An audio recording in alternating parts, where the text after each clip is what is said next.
Zooming in a little more to your daily routine, I'm curious to get your thoughts on any favorite tools or apps or how AI has impacted your daily routine. You know something? I love LinkedIn. We were talking, and you said it's the ever going, everlasting, kind of trade show. Um, to me, it is a low touch way for me to stay in touch with my tribe, my community. See what's going on. Sometimes I get ideas. I like the AI feature that is within LinkedIn where it kind of rewrites your post.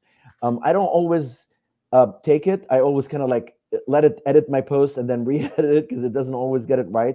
It'll get it right with time. It'll learn, but it's not there quite there yet.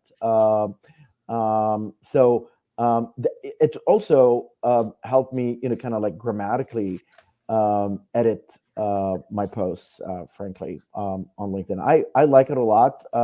So that would be my one of the ways that AI has changed one of my favorite apps here. Yeah, I see for sure too that there's like this period of my career pre LinkedIn and post LinkedIn, and the people that I work with and former clients from like 2010 on, it's really easy to stay in touch with them in low friction ways over time. And then the people that I work with in the 1990s and early 2000s, pre LinkedIn, it's a lot more difficult.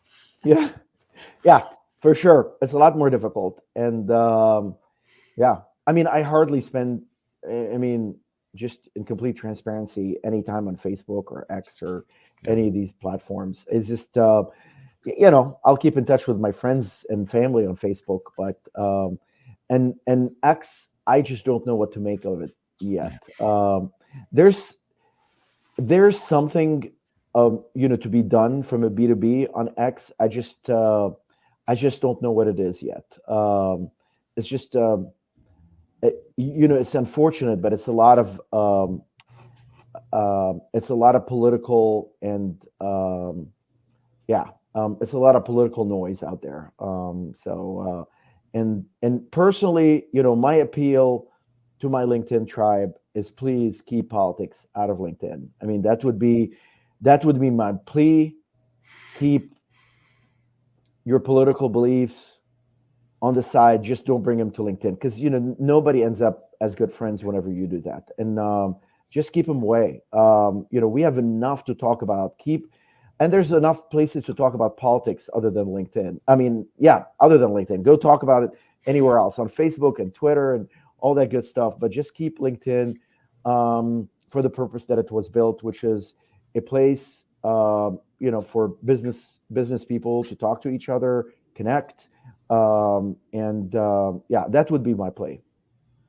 Yeah, I think for me, LinkedIn has become like the second CRM. I think for anyone in a go-to-market role, it's phenomenal what you can do with it, but you have to be willing to play the long game as well and use it in a way that educates and builds trust as a way, as opposed to just a way to think transaction of trying to push people into meetings. I think it's crazy that we're in the mid 2020s and you still have to remind people of that from time to time. But yeah, there's a lot of people that just think it's another version of Zoom info and they can just send out thousands of messages and people are going to magically want to book time with them on their calendar.